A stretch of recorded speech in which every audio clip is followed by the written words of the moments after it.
రాష్ట్రంలో ప్రభుత్వ ప్రైవేట్ పాఠశాలలో పండిట్ జవహర్లాల్ నెహ్రూ 125వ జన్మదినోత్సవాన్ని ఉపాధ్యాయులు విద్యార్థులు ఘనంగా నిర్వహించారు. శుక్రవారం నాడు రాష్ట్రంలోని పాఠశాలలో బాలల దినోత్సవాన్ని ఘనంగా నిర్వహించారు. ఖమ్మంలోని ఎన్ఎస్పీ క్యాంప్లోని ప్రభుత్వ పాఠశాలలో ఘనంగా బాలల దినోత్సవం జరుపుకున్నారు.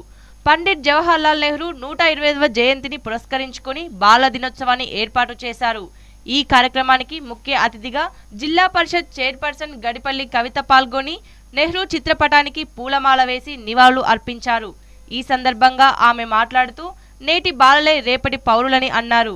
పిల్లలను భావి భారత పౌరులుగా తీర్చిదిద్దాలంటే బాల్యం నుండే క్రమశిక్షణ, ఏకాగ్రత, ఆత్మవిశ్వాసం, ఆత్మస్థైర్యం ఎంతో అవసరమన్నారు.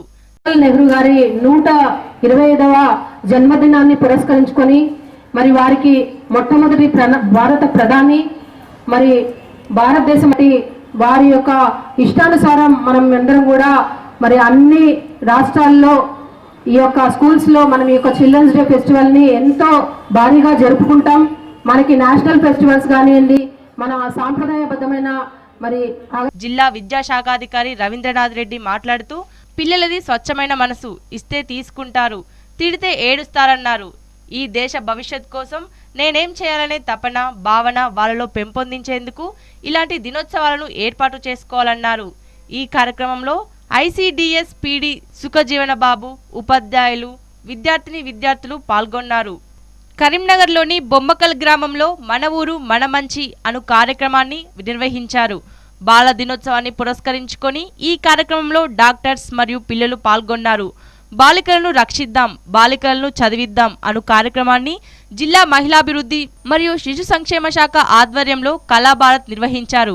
దీనికి కలెక్టర్ గారు మరియు తదితరులు హాజరయ్యారు.